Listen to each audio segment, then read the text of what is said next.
Кино маань хэсэг бүлэг хүмүүс мөрийтэй тоглоом тоглож буугаар эхэлнэ. Хоёр талаас мод барьсан нөхдөөд чугал царайлан хоолны газрыг сүйтгэж байхад нөгөө хэсэг бүлэг нь мөрийтэй тоглож буй гаруудыг бүгдийг нь зоддог.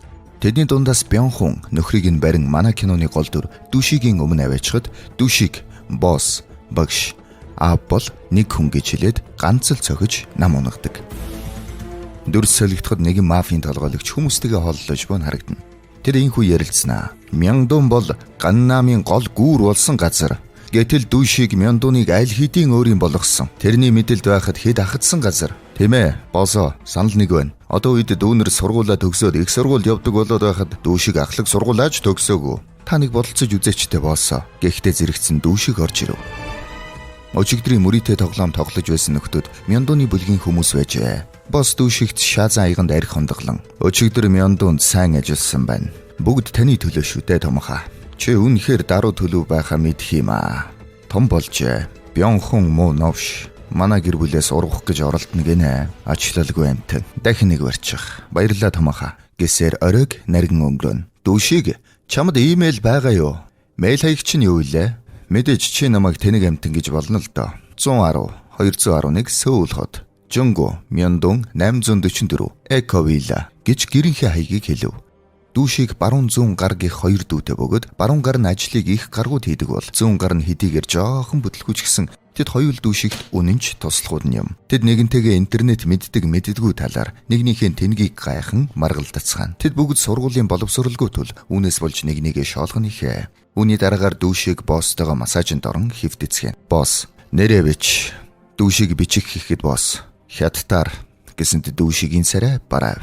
Дүрс солигдоход босс. Би энэ жил Мяндуныг жилийн сүүлээр орхих болно. Тийм болохоор чи ядаж ахлах сургуулийнхаа гэрчилгээг ав. Хэрвээ үүнтэй хэнийгэн асуудалтай байвал би бүгдийг нь зохицуулна. Ойлгосноо? Тийм ээ томхоо. Ойлголоо. Дүшигийн баруун гарын туслах нь цагдаа нар Мяндунд улсын хэргийн талаар шиншилж байна. Том ахыг байхгүй хооронд бизнесийг нь үргэлжлүүлж гэр бүлдээ анхаарал тавих хэрэгтэй. Та хаашаа явах гэж байгаа юм бэ? Ах хэсэгтээ энд байхгүй байна. Та шоронд орж болохгүй. Би таны оронд шоронд оръё. Гэхэд Дүшиг зүүн гарынхаа туслахыг нэг сайн дагздж орхино. Ийхүү боловсралгүй Дүшиг Мяндуны хэсгийг хариуцахын тулд том боссынхаа тушаалаар сургууль сурахаар шийддэг. Дүшигийн туслахуд том ахыгаа ямар сургууль суралцуулах талаар хоорондоо маргалдан сууцгаана. Том ахыгаа сургуульд оруулахын тулд нэг нь насыг нь багасгаж хуурамч төрсний гэрчилгээ хийлгүүлээд 20 наснуудын игнэнд нэгтгэв гэж. Хүмүүс таныг дөнгөжл 20 нас гарч яваа гэж хардаг шүү дээ. Би ч наснаасаа залуухан харагддаг шүү. Улсын сургуульд ороход хэцүү байх учраас хэд хэдэн хувийн сургуулиудыг судалсан. Үүнд нэг хувийн сургууль оллоо. Туслах сургуульд болон багш нарын чанар нь сайн гин. Ийхүү Дүшиг Ганнамын Санчун ахлах сургуульд суралцахаар сэтгэл шулуудав. За би ямар харагдаж байна? Яасан? Сэн харагдаж байна. Хэн ч одоо үед үсээ ингэж хоошин самдгүй шүү дээ. За ингээд бүлгийн залуус түүнд баяр хүргэн сургуульд нь үдэн гаргалаа. Дүшиг гудмаар явах ахлах сургуулийн хүүхдүүдийн хувцсалтыг өөрийнхтэйгээ харьцуулан харж энэ цүнхийг одоо хэн худалдаж авсан юм болоо? Бас энэ өмдийг хэн авсан юм бэ? Би аха бүр Америкт хийгдсэн гэхэд би чамд хэд хэлэх юм бэ? Мэдэхгүй юм байвал асууж бай тэнэг минь гэж зэмлэж дагзадсаар Дүшиг сургуулийн наах нь хөргүүлдэг. Хүүхдүүд хажуугаар нь гүйж эхэлснээр Дүшиг сандран тэднийг даган гүйж эхэлнэ. Үнэндээ Дүшиг юуны төлөө гүйж байгаагаа ч мэдэхгүй. Хоцорсон сурагчдыг шийтгэхээр сургуулийн багш нь тэднийг хүлээн зогсоно. Гэнэт түүнийг гүйж байхад нь хажууд нь зэрэгцэн гүйж байсан нэгэн сурагч охин пеналаа унгаачгаад гүйгээд явчихна. Дүшиг охины араас дуудсан боловч сонсоогүй тул пеналыг нь аван ардаас нь гүйлээ. Ийхүү нөгөө охин сургуулийн том ногоон хашаа хаагдахтай зэрэгцэн орж амжсан бол үлдсэн сурагчид орж амжилгүй хоцорцгов. Дүшиг ч мөн адил хоцорсон байх нь тэрэ. Манай том ах хоцорсон сурагчдын хамтаар гар хөл дээрээ өвдөглөн сууж сургуулийн хатуу багшид шийтгүүлж байв. Үүнийг баруун гарын туслах нь хийдими харж зогсоно. Гэтэл баруун гар нь сургууль руу орж буй англи хэлний хөөрхөн багшид анхны харцаар дурлцав. Хатуу багш хүүхдүүдийг нэг нэгээр нь саваагаар толгой дээр нь цогж байхад Дүшигийг харан гайхан таг зогссоноо. Шээ хэм бэ? Би өнөөдөр шилжиж ирсэн юм аа. Оо, эртхэн хэлэхгүй дээ.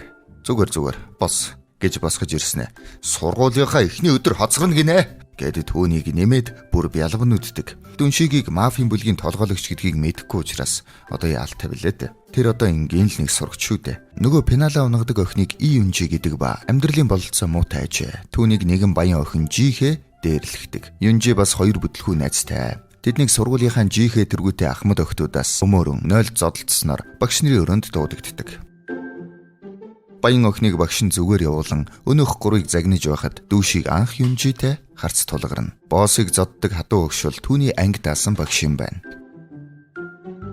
Дүүшиг ангийнхандаа өөрийгөө танилцуулж, хүүхдүүд түүнийг жигжуг хийж инээлдэн, түүний хуучинсаг байдлыг бид бүхэн шоолцгоно. Ингээд тэр Юнжигийн хажуудах суудалд суухаар боллоо. Дүүшиг сургуулийнхаа гадаад имий сэлгүүцэж явахдаа хэдэн атман банд нартай тааралдаж, тэднэрт дээрлгүүлээд нилийн төвчээр заанаа.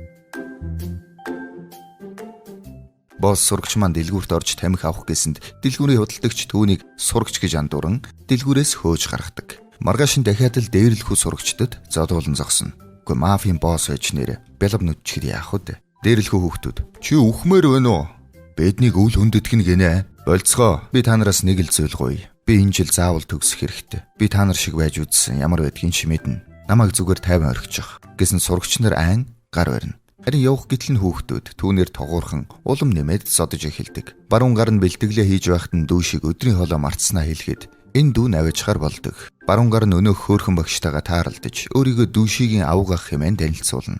Хүүхдүүд дүүшигийн хоолыг харж түүнийг Баян айлын бацаан хэмээн хоолыг нь булаацалдан эдэцгэн. Энэ хооронд баруун гар нь хөөрхөн багшийг өдрийн хоолнд өрн хамт холлож явцгүй яриагаараа түүнийг гайхуулаад амжина. Дүрс солигдоход Юнжигийн гэрт ангийн багш ирж ээжтэй нь уулзаж буй нь харагдана. Тэдний ар гэр бололцоо муутай ядруухын тул Юнжи хэрвээ тэтгэлэг авах юм бол их сургуульд орох боломжтойг ээжд нь тайлбарлаж Юнжи ч үүнийг хаалганы гаднаас санаа алдан сонсдог. Босс хичээлдээ явах гэж байтал баруун гар нь өнөөдөр багш нарын өдөр та үнийг англи хэлний багшид хүргээд өгөөч гэд нэгэн улаан сарнаа гаргаж ирнэ. Тэр ирмэн өөрийгөө их сургууль төгссөн гэж энэ хоёртоо өнгөрөөстэй. Дүүшиг нууцаар бэлгийн ширээн дээр тавьж байгаад англи хэлний багштай тааралцчихв. Мафийн босс байж хүүхэд шиг бандсаар humгийн зүхтан гарав. Тэгсэн нөгөө бэлгэн дотор хувцс байдгийн. За манайхаа энэхүү кино маань та бүхэн таалагдж байгаа бол нэг сайхан subscribe дараад цааш нь үргэлжлүүлээрэй. Үүний дараа сургуулиас нийт сурагчдад захирлын тушаалаар төлбөртэй бөөрийн үзлэг хийхээр болно.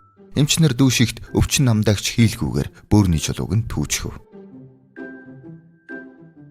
Дүүшиг өвчнөдөө хөндүрлэн автобусанд явж байтал энэ нөхөр түүнийг харснаа шууд л зогтчихв. Тэрээр Ганнамын бүлгийн хүн байжээ. Толгойлогч дээр очин дүүшигийг автобусанд сурагчийн дөрөв төвцтэй явж явахыг харсан гэж хэлдэг. Дүрс солигдоход дүүшиг утсаар баруун гарынхаа туслахын аавтай ярьж түүнийг сургууль төгсөх байтугай ахлах сургуулиасаа хөөгцнийг нь мэддэг. Оройн өөрийн бүлэгмийн залуустайгаа түүнийг загнаж байхыг нь дүүшигийг дээрлэхдэг сурагч нар харчихна. Сурагч нар ирээд том ахыг нь тэдний нүдэн дээр дээрлэхэж гарав.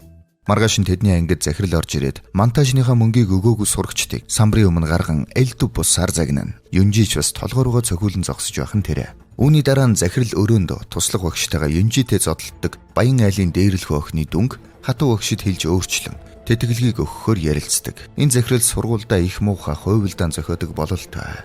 Хичээлийн цаг дээр Баян охин жийхээ хуулж байгаад баригдан англи хэлнийхэн багшид загнуулна. Өөдөөс нь пэдэлцээд байхаар нь багш нь түүнийг алгацсанд ээжтэй худлаа жүжиглэн ховолдог.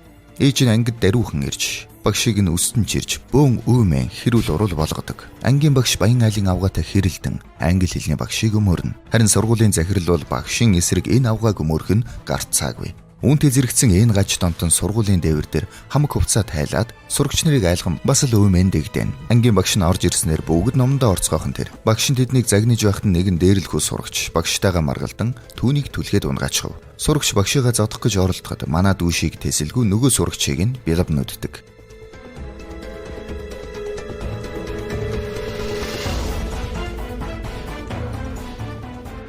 Дүүшиг муу бүдүүлэг хүмүүжүүлгүй амьтад яаж багшийнхаа өдөөс сөргөөцөлдөж чадаж байна?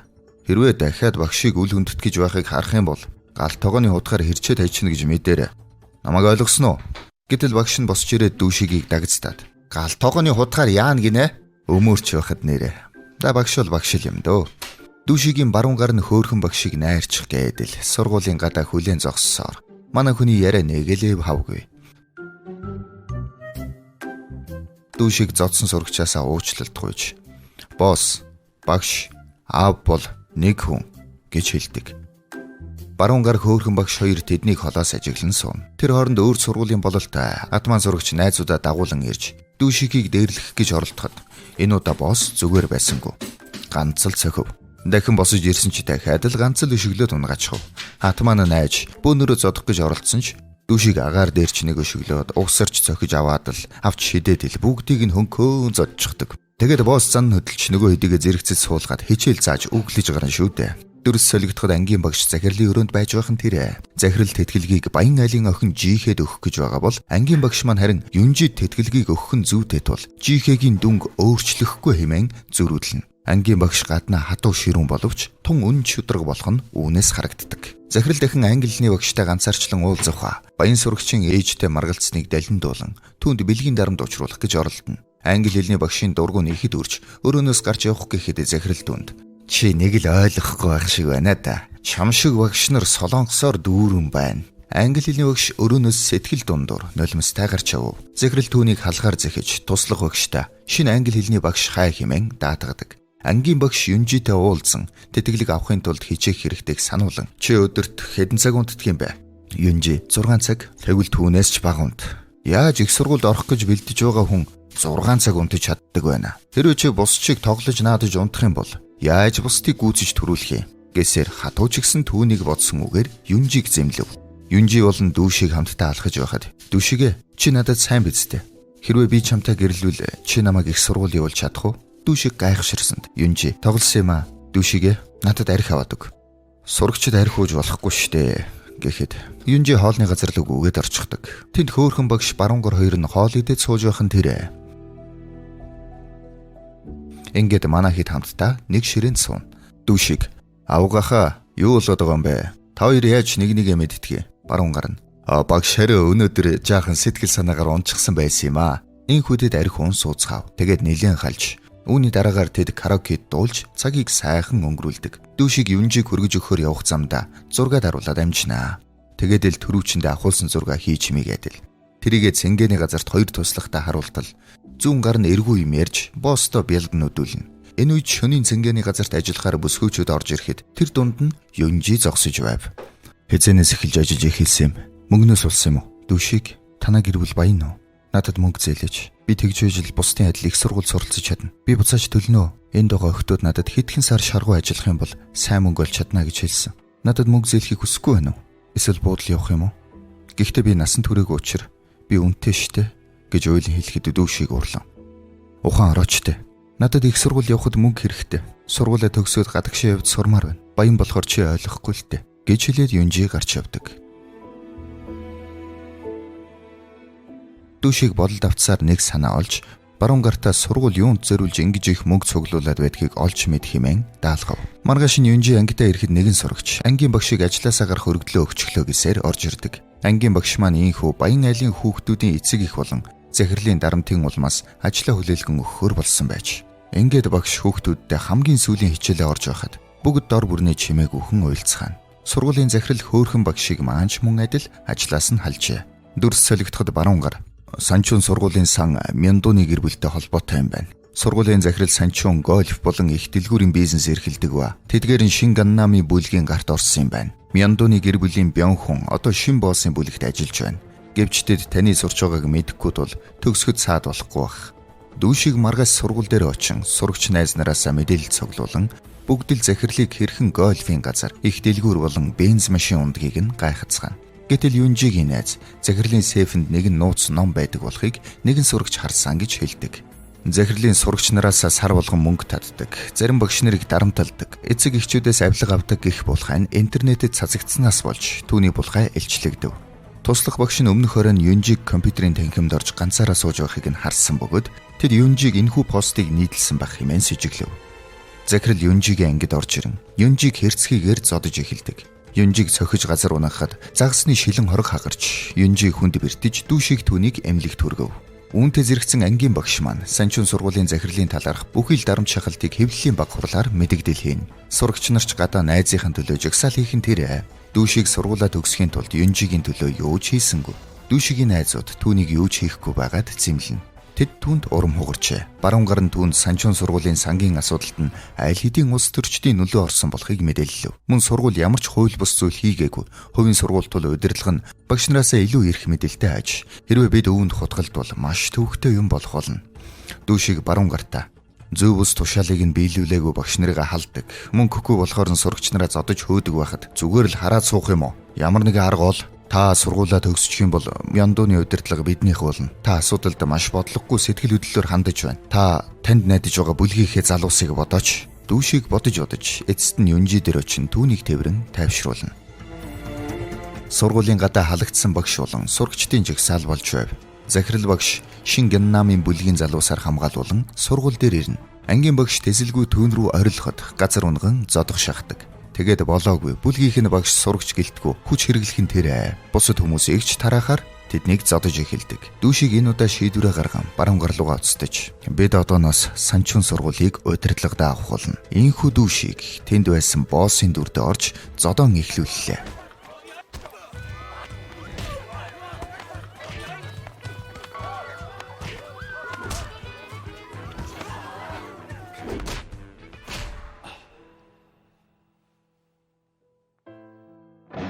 Том ахыгаа яг зодуулж байхад бүлэгмийн залуус ууртаагаар ирэн ахыгаа хамгаалan тэнд байгаа нөхдийг болгож өгнө.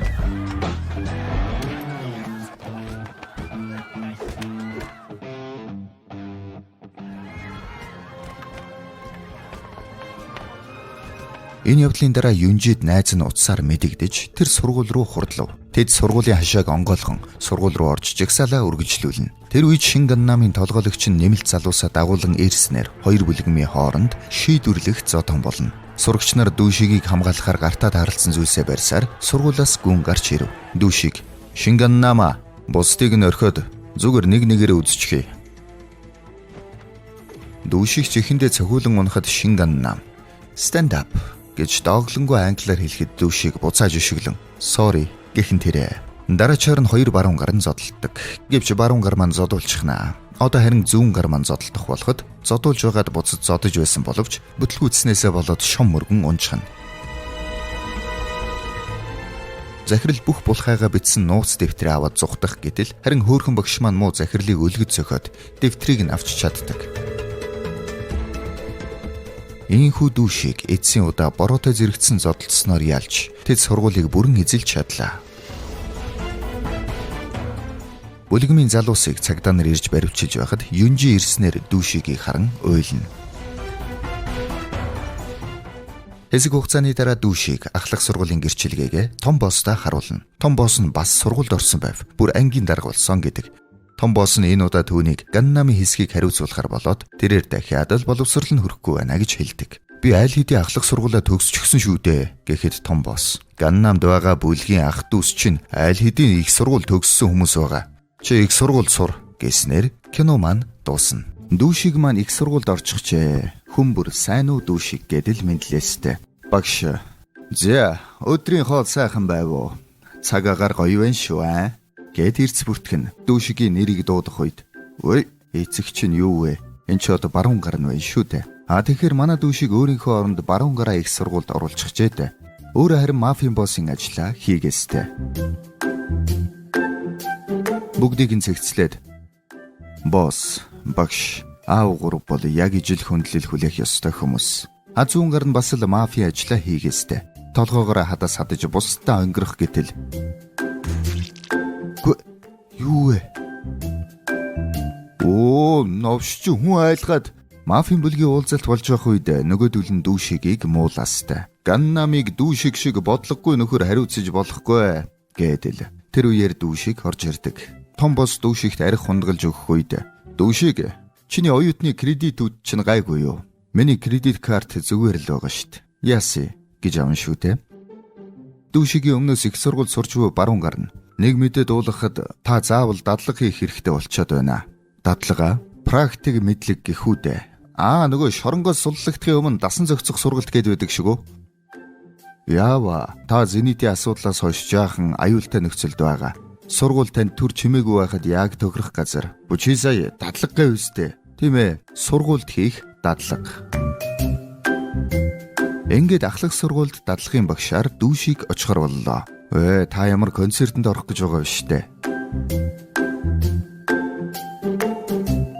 Наадах зүүж хаа. Яах юм бэ? Ухаантай харагдан шүү дээ. За, та энд буучих уу? Сургуулийн үүдэнд бууя.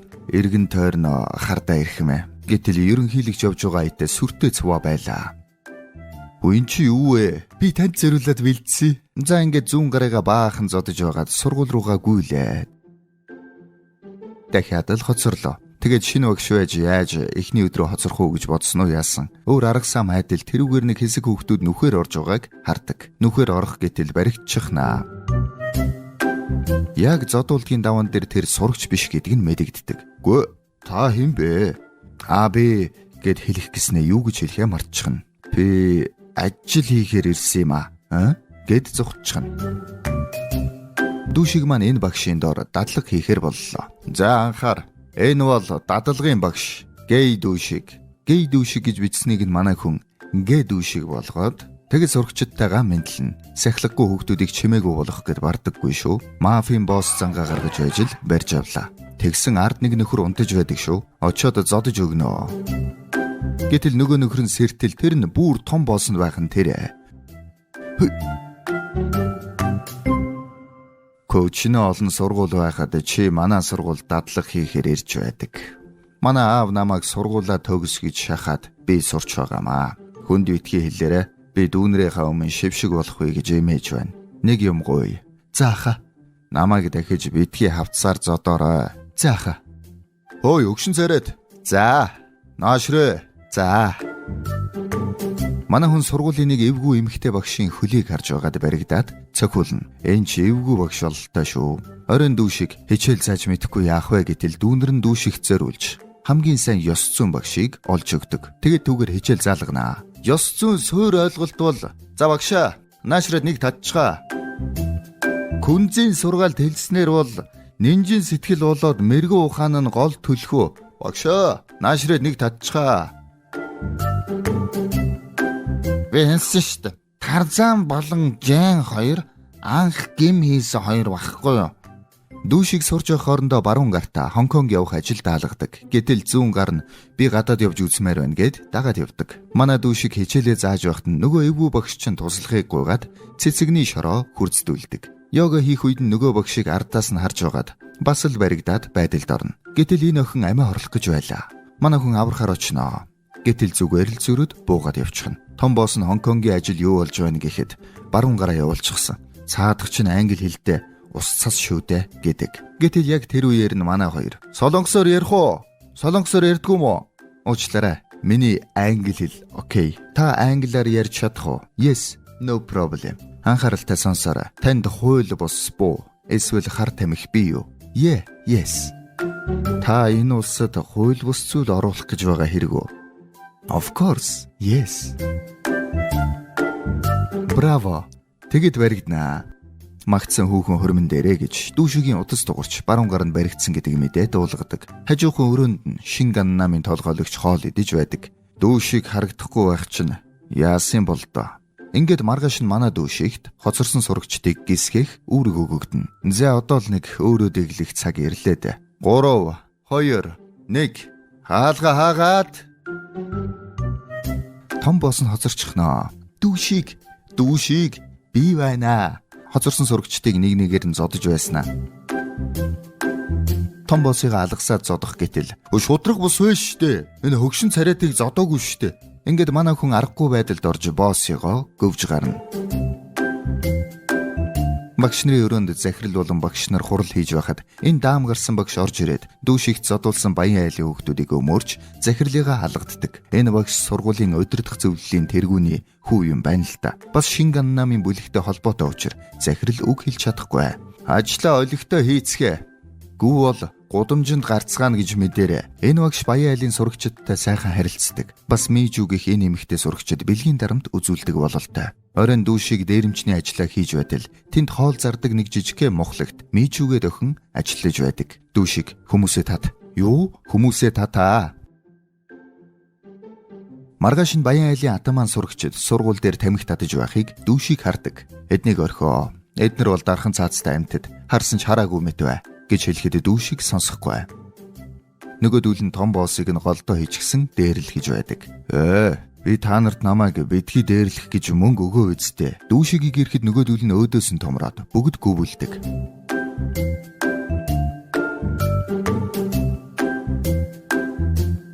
Дүүшиг ёстой номонд нь оруулна шүү дээ. Даанч хоморгонд нь том боссыгоо хавчуулнаа. Багшаа, би бууж болох уу? Дөрөм ганцхан чамд үйлчлэхгүй байх хэрэггүй аа. Хичээлийн эрхлэгч дүүшигийг загинсан ч захирал түүнийг зөвтгөлөө. Дараа нь дүүшиг том боссоосоо уучлал гуйдаг. Аха, уучлаарай. Би багшийн хувьд шудраг байх ёстой болохоор л иймэрхүү юм хийлээ шүү дээ. За зүгээрээ. Би цаашдаа ч таныг дэглэх бах шүү. Тэгээд зүгээр гэд хэлээд байна штэ. За аха. Би багш нарын өрөө рүү явлаа. За манайха нэг сайхан subscribe давлгаа явуучих. Subscribe-а дарцнууд нь лайка дарахад л болно. Баруун гар зүүн гар хоёр баригдаад буцаж ирлээ.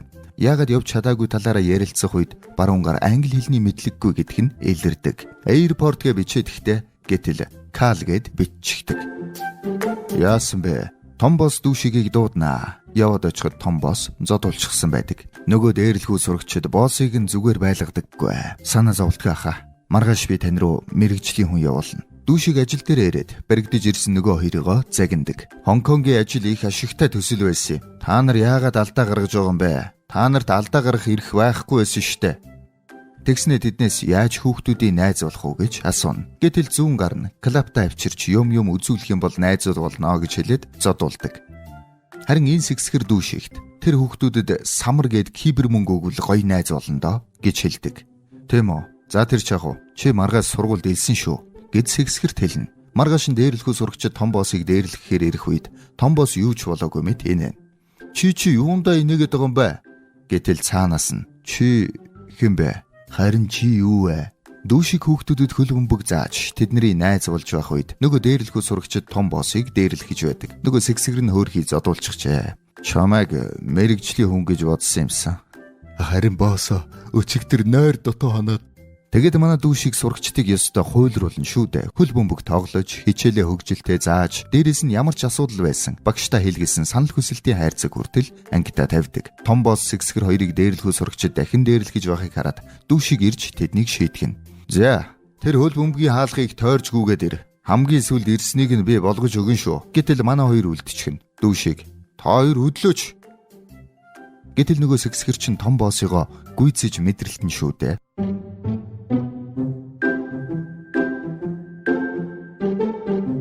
Дүүшиг ахаад л боссыгоо шийтгэх боллоо. Нөгөө эвгүй багш дүүшигийг байнга зараастай.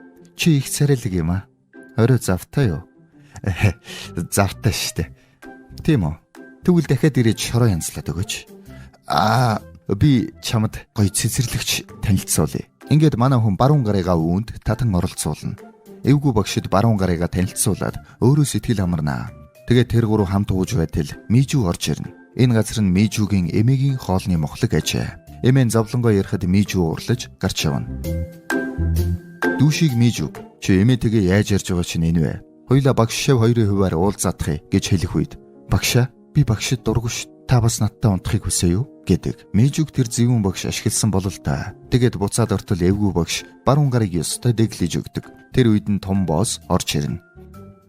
Хонконгийн ажил дээр яагаад ийм хариуцлагагүй гэд ярьж байтал нөгөө эвгүй багш чинь энэ сурагчинд юу хийж байгаа юм бэ гэд том боссыг зодож өгдөг. Арай гэж түүнийг баруун гарт өгөөд явуултал зүүн гар орж ирснэ. Ахлах сургуулийн сурагчид юугаа хийгээд хүү яха та юу хийж байгаа юм бэ? Новшиг бариад ир. Чи ч гэсэн яваач. Халуун соус. Ямар халуу юм бэ? Зүүн гар тэр чигээрээ зүхтаад алга болно. Баруун гар аха Канг сургуулийн ард бас Шинганнамын бүлэг ажилтдаг юм байна. Удирдах зөвлөлийн гишүүд нь бүгд Шинганнамын бүлэгт байдаг юм байна. Шинганнамынхан бас дүүшигийг сургуульд багшлаж байгааг мэдсэн бол та зүүн гар хэсэг боссоосоо зүхтэж гадуур явдаг. Том босс ууралсан бол та бүх туслахуудаа шийтгэж байна. Дүүшийг ч бас яаж зөвөр өнгөрөх вэ? Зүүн гар нь дүүшиг дээр буцаж ирээд уучлал гуйдаг. Тэгээд түүнд архи хундагалж өгөх үед уучлсан гэж мэдээд баярлалаа аха. Харин тэр үеэр Хонконгийн ажлыг сэгсгэрт даатгачихсан байлаа. Сэгсгэрч ажиллаад ажгүй хийж яваа бол та эднэр хэй Хонконгийн бүлэглэлийнх та хоёрыг чадахгүй болохоор надад энэ ажлыг даатгасан. Тийм үү? Тэгвэл очиж минд мэдээлдэ. Хөөе, хоёрыг битгий оролц гэсэн штэ хөөе. Манай хоёр очиод нөгөөдөлтэй нь муудалцаж зодож орхино. Хонконгийн ажил буудаа. Дүүшиг уурлаж баруун зүүн гар хоёроо. Хоёр одоо бүх ажлуудаас гол бай. Одооноос хоёрын хийх ажил бол энэ гэд нөгөө багш нь та нарын асуудлыг шийдэж өгнө гэсэн хайрцгаа өгдөг. Ингээд манай хоёр сурагчдын асуудлыг шийдэж өгөхөр боллоо. Дүүшийг дээрлэхүү сурагчид дээр очиж хөгшин царайтыг та нар битгий дээрлэхээ. Хөгшин царайтай л болохоос их сайн хөгт штэ гэж хэлээд самар өгдөг. Манай дүүшийг самар өгөөрэй гэснийг шууд утгаар нь ойлгочихсон бол л та. Биднэрт самар өгж аргалахын гинэ. Айлын очиж тэр хөгшин царайтай новшийг барьж авна. Дүүшийг мижүүд баг зэрэг анхаарал тавина.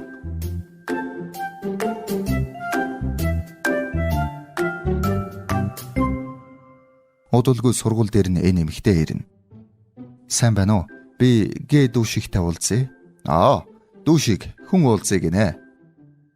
Нөгөө эмэгтэй чи миний охин дүүг жирэмсэн болгоно гинэ. Тэгснэ ямар нүрээрээ багшигээд явж идэв гэд дүүшигийг зодож өгнө. Дүүшигч гайхаад сүйд болно. Гэтэл өөрийнх нь оронд их сургуульд явж байсан баруун гарынх нь хийсэн ажил бололтой. Хэлмэгдүүлж зодуулчгаад явж байхдаа мижүүдээ таарлаа. Тэгээд мижүүдээ хамт онгоц хөргөх санал тавина.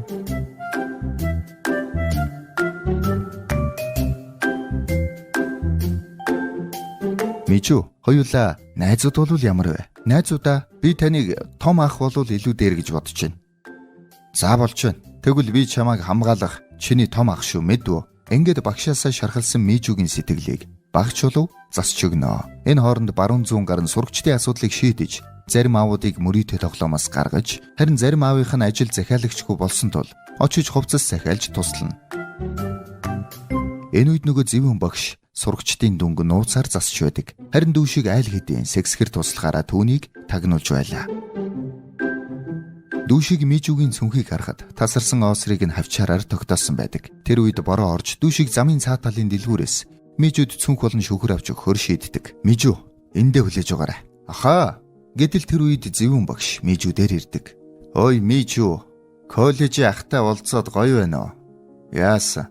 Намайг арай залуу хүнээр солиод гоё байгаа биш үсттэй. Намайг зүгээр байлгаач. Зүгээр байлгаа. Үгүй гэвэл яах вэ? Бол гэж байна. Бүх юм дууссан. Яасан? Чамд мөнгө хэрэггүй болоо юу аа? Тэгэд мижүүг дээрлэхэж өгнө. Түүнд мөнгөний чек өгж, мөнгөний чекээр түүнийг зоддог. Мижүү, чи өөрийгөө багш гэх үү? Гэд дүүшигийн араас явах гэтэл мижүү машинд мөргүүлнэ.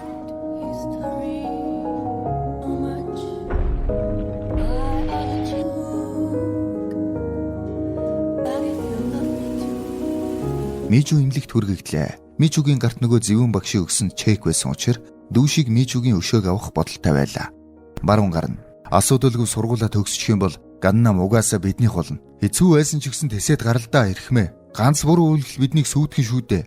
Мижүү өвчнөө дэлэлгүй амьсгал хураажээ.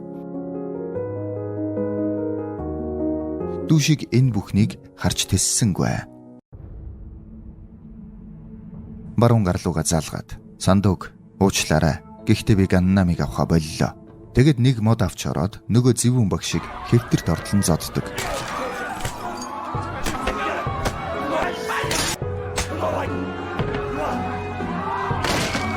Маргааш нь сургууль дээр сурагчид дүүшиг багш мижүүг жирэмсэн болгоод мижүү тэрнээс болж амиа хорлсон гэсэн гихт цуу яриа гаргадаг. Тэр үед мижүүгийн үхлийн жинхэнэ шалтгааныг харж байсан охин босч ирж тэднийг болиулна. Том босс тэр охиныг сонсож байдаг. Ганнам зөвүүн багштай уулзаж нөгөө талын босс дүүшиг багшийн дүр хэсэг нь сургуульд орж ирсэн юм байна. Бидний ажил саад болох гэж байгаа бололтой. Түүнийг дор нь устгахгүй бол бид бүгдээрээ баларна шүү. Дүүшиг том босстойгоо уулзнаа. Том босс би ч юу ч хэлэхв дээ. Хэрвээ чи Ганнамыг авахаа болохоор шийдсэн бол хүсснээрээ л бол. Дүүшиг мижүүгийн дурсгалд хүндэтгэл үзүүлж байх үед Ганнамынхан ирдэг. Чи шавийнхаа дурсгалд хүндэтгэл үзүүлдэг сайн багш юм аа. Яасан? Хамгийн сайн залуусаа авчраа юу? Тэг сайн. Хамгийн сайныг нь. За жижиг гарууд яах вэ? Хоёулаа үзчихье. Хүмүүсийнхээ өмнө чамд дийлдэнэ гэж бодоо юу? Миний үйлчлүүлэгч надад чамайг булшлах захиалга өгсөн гэж байтал дүүшиг өшөглөд sorry гэснээ зүхтаачхна. Тэгээд бүгдтэй нь хэсэг үзнэ.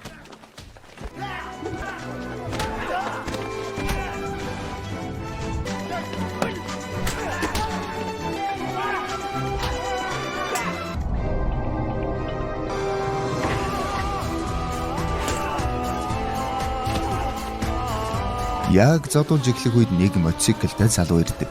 Тэр нь том босс байлаа. Ирээд ганц нэг гоё хөдөлгөөн хийнэ. Ганнам ирээд уулзалгүй удлаа шүү ирэх юм ээ.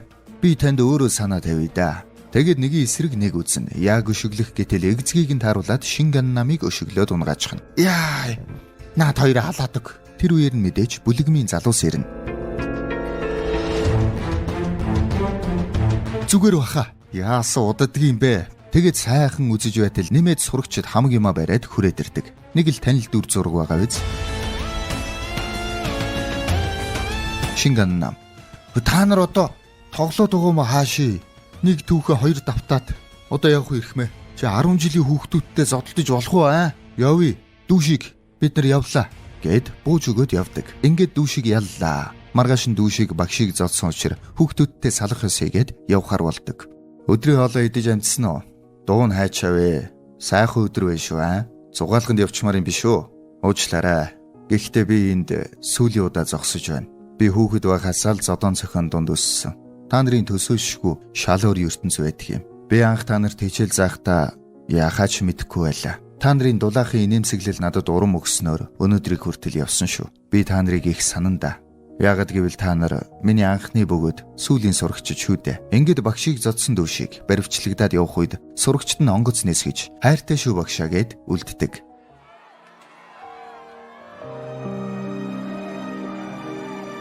Дүүшиг хэсэг шоронд сууж Зэвүүн багшийн булхайг манай сэгсгэр илчилж Зэвүүн багш баригддаг. Удалгүй дүүшиг гарч том боссынхон төгсөлтөд баяр хүргэнэ. Тэгээд том боссдоо та одоо гадаадд сурах хэрэгтэй боссоо гэж зөвлөнө. Гөө би сая сургуулаа төгслөө штэ. Намайг энд их ажиллаа хариуцж байх хооронд та Италийн мафийн талаар судалгаа хийнгээ суралцж болно шүү дээ. За дүүшигээ санаа зовлтгүй ахаа. Би тантай хамт мэрэгжлийн хүн явуулна. Ингээд кино маань дуслаа. Киночд байлаа.